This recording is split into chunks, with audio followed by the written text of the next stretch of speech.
नमस्कार, मैं विनोद। न आज तक न कल तक में आपका स्वागत है। आखिर दीपिका के इतने बुरे दिन कैसे आ गए?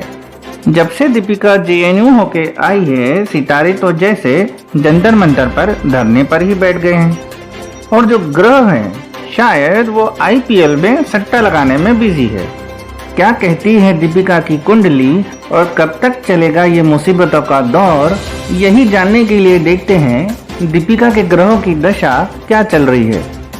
वैसे दीपिका के ग्रहों की दशा तो पिछले 4-5 महीनों से ठीक नहीं चल रही है, लेकिन हालात अब ज्यादा खराब हो गए हैं। तो कुंडली का जो पहला ही घर है, मतलब जहां से कुंडली में घुसने का रास्ता होता है, वहीं पर एक नाग बैठा हुआ है।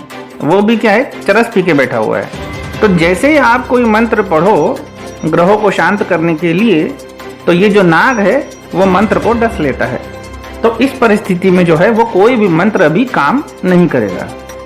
अब बात करते हैं गुरु और शुक्र की। गुरु और शुक्र जो है वो पिछले 6 महीनों से 5वें घर में बंद है। अब ये जो अपना काम है वो ऑनलाइन कर रहे हैं, इसीलिए दीपिका को गुरु और शुक्र से कोई सपोर्ट मिल नहीं रहा। अभी अपने घर से बाहर तभी निकलेंगे जब कोरोना का वैक्सीन तैयार हो जाएगा और वैक्सीन सबको लग जाएगा। इसीलिए गुरु और शुक्र का जो सपोर्ट है वो अभी फिलहाल जल्दी मिलने वाला नहीं है। अब अगर शनि की हम बात करें तो शनि 7वें घर की दीवार तोड़ के 8वें घर में घुस गया है। 8वें घर की छत से शनि जो है वो दीपिका को दूरबीन लगाकर वक्र दृष्टि से देख रहा है। वक्र होते होते वो इतना वक्र हो गया है कि शनि हो गया है भींगा। अब एक आंख से देख रहा है वो दीपिका को और दूसरी आंख से देख रहा है वो करण जौहर को। अगर राहु और केतु की बात करें तो राहु और केतु जो है वो कुंडली में माफिया हो चुके हैं। तो ये जो कुंडली का इलाका होता है, ये राहु और केतु ने आपस में बांट लिया है। किसी भी ग्रह को माल की जरूरत होती है तो राहु और केतु ही सप्लाई करते हैं। तो दीपिका के तेरे पास माल है क्या वाले ड्रग्स चैट में राहु और केतु का बहुत बड़ा हाथ है। अगर मंगल ग्रह की बात करें तो मंगल ग्रह अपनी बदनामी से पहले ही टेंशन में है, क्योंकि किसी के भी साथ कुछ बुरा होता है तो सारा जो दोष है वो मंगल ग्रह पे ही जाता है। अब मंगल खुद कंफ्यूज्ड है कि वो दीपिका की सहायता करे या अपने केसेस निपटाए। वैसे भी मंगल के बहुत सारे केसेस पेंडिंग है।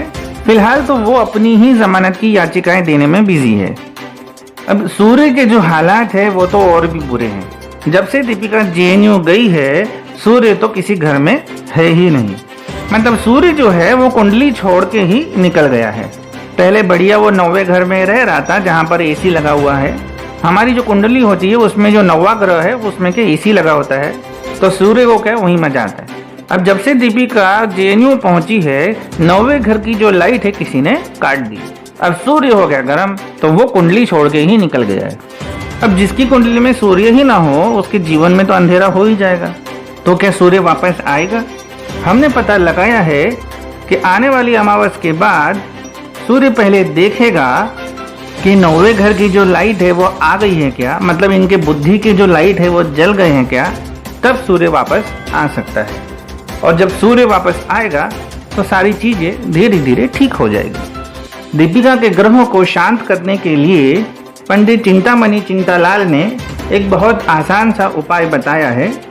दीपिका को खुद अपने हाथों से ऊंट के मुंह में जो जीरा होता है ना, जो दाल सब्जी में डालते हैं, उस जीरे को निकालना होगा। उसके आटे के भजिए बनाकर काले कुत्ते को, मतलब कुत्ता जो है वो पूरा काला होना चाहिए। अब ये भजिया बिना छेद वाली थाली में लाल कपड़े पे रखकर अपने हाथों से उस काले कुत्ते को खिलाना होगा। सब ठीक हो जाएगा। इतने महंगे वकीलों की कोई ज़रूरत नहीं है।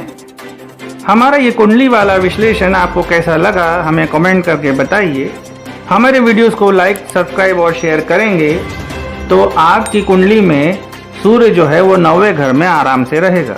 आप देखते रहिए ना आज तक ना कल तक। धन्यवाद। जय हिंद।